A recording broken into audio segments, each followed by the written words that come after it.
I was always interested in understanding people.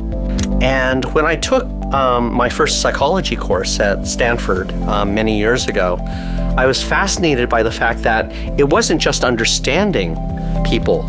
It was also about the methodology, how you actually study people. Part of what was required is to not only generate the research, but actually translate it into practice. If you're generating data and nobody's using it, what have you actually contributed if your goal is to solve a problem? And Geoff designed reports that were specifically made for decision makers.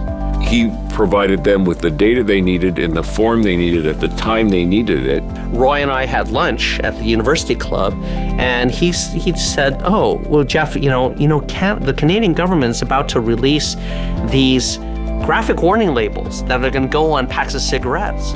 At that instant, I thought, this is an extraordinary opportunity. This is actually happening in an entire country. We got to do something about that. So I kind of almost dropped everything and created this sort of study to examine the effect of graphic warning labels in Canada. I devote my research to tobacco control to save people's lives from diseases related to tobacco use. The only reason for that is that I want to count the number of people living, not the number of people who are dead.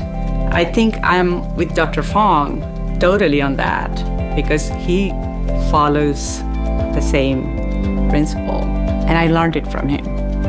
So we tried to create the most extensive, comprehensive survey instrument to measure and to understand the factors that relate to tobacco use, and then also to examine the possible impact of policies and regulations.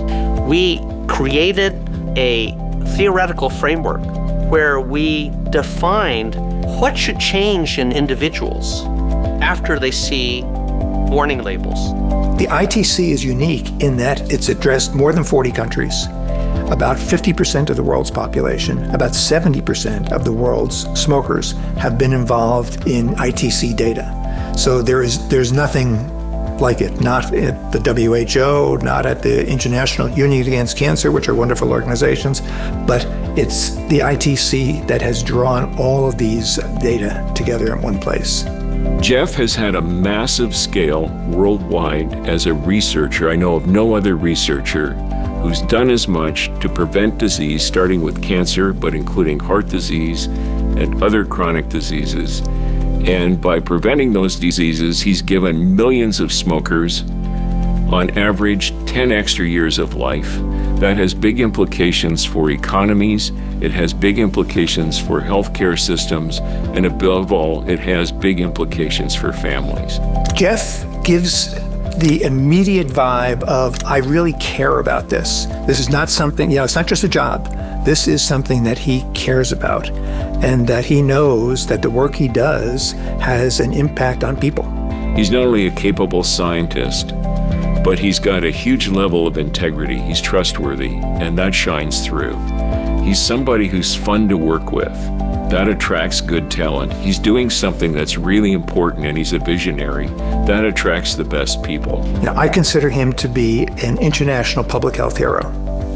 Visionary public health researcher driving transformative work in global tobacco control, shaping policies globally. The founder of the International Tobacco Control Policy Evaluation Project. Canadian Medical Hall of Fame laureate, Dr. Geoffrey Fong.